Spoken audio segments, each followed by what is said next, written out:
Hey, Bill McGee with Berkshire Hathaway. And David Hakimi. So we're having our high-level management business meeting today. Pay no attention to the bicycles and stuff.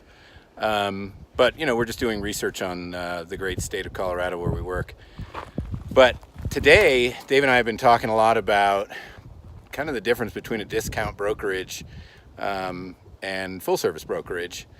And we're not going to mention names of those web-based companies that charge almost nothing, and it seems like you're going to save $10,000 on the transaction of your house, right? Not so much.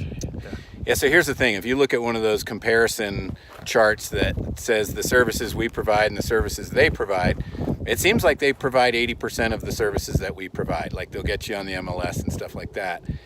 But like, what happens with those last couple of items that they don't do? Yeah, the last 20%, it's devil's in the details. Yeah. Unfortunately, that last 20% sometimes makes or breaks the outcome of the transaction. Yeah. In the last couple of years, the thing that we've noticed is that stuff's starting to sit a lot longer, and I'm having to work a lot harder to get my listing sold. Right. 2 years ago, I never had to stage anything.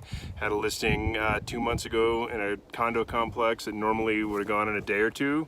Things sat for 4 or 5 weeks, and funny thing was, the thing that did the trick was when I finally staged it. We put virtual staging with furniture inserted with software and allowed people to visualize how it looked really decked out instead of empty, made it look better on the web, and that was what kicked the showings up. And within a couple days of doing that, we had under contract. Yeah. So it's the last little bit, the staging and the final marketing details that are starting to make the difference these days. So it seems like that Pareto principle, kind of like the 80-20 rule, that those last 20% might mean 80% in value of, in the dollar amount. Absolutely. If I hadn't done that last bit of over and above marketing, we would have had to reduce it another $10,000 or $15,000 to get it sold.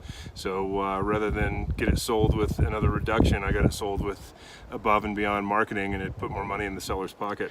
Yeah, so that's one of the key things here, that these clients think that they're going to save $10,000 on fees, and then, man, they lose $20,000, $30,000 sometimes, yeah. Right? And yeah, absolutely. I actually took over a listing a few years ago from a flat fee brokerage. We won't mention any names, but they're the flat fee brokerage that doesn't charge a percentage and doesn't offer a percentage. They try and offer a flat fee. Seller had 68 showings and was asking me, why is this thing not selling? We're getting 68 showings, fantastic feedback. They were blowing smoke in his face.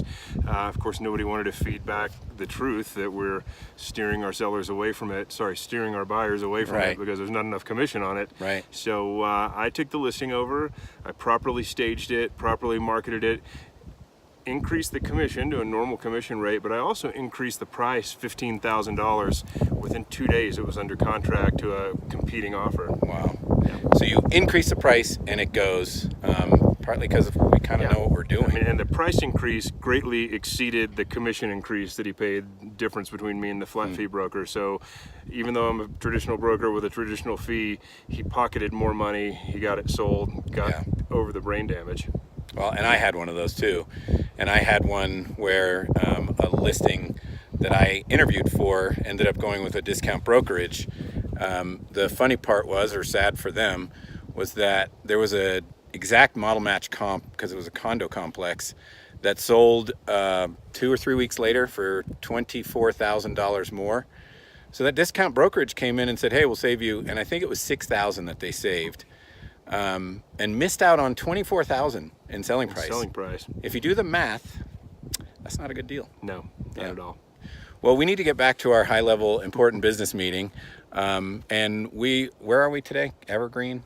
Conifer. Flying J Ranch. Flying J Ranch. My favorite trail. Yeah, and David forced me to have a meeting here today because he's tough. I mean, we had to come out here. But he did give me an e-bike today, so the effort was lower. Anyway, we work hard and we play hard and we have fun. We want to help you with your listing needs and also with your buyer needs. Check out our website right up there and let us know what we can do for you. Give us a call. Thanks.